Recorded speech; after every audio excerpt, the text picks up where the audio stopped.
Now that I've managed to complete both sides of the face, I'm ready to go and tackle the hair.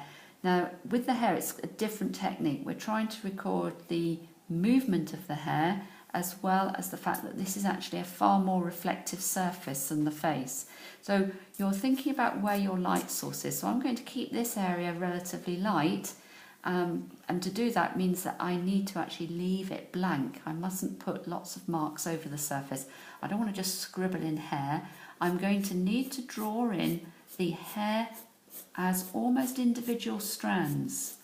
In fact, your pencil is thicker than a hair strand, so you're getting away lightly, believe it or not, but you do need to show some areas where hairs will build up, cross over, and therefore may create a bit of shadow.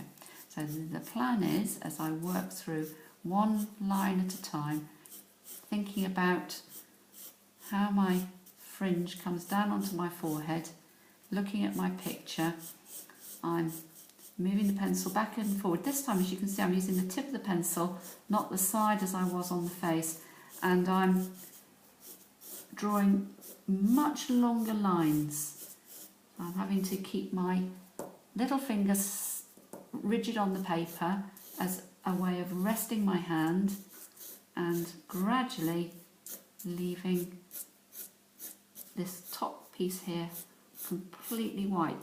If you flick the pencil, you will have a feathered edge that will make us believe, and this time I'm going backwards so that the edge is feathered, and as I come down the side of my face round by my ear, this is where there's deep tone. So at this point I can relax a little bit, think about just getting in some really dark shadow. So I'm creating this optical illusion of depth, which means that the flat piece of paper is turning into what I hope is becoming increasingly a realistic photographic record of my portrait.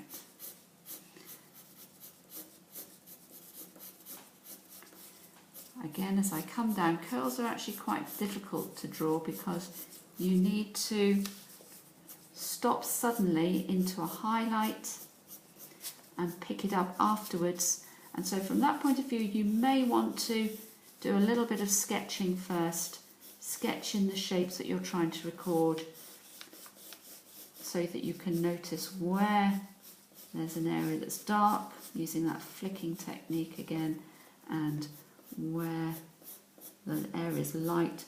As you've blended it out, flicked it away, you'll see that you're recreating this feeling of movement.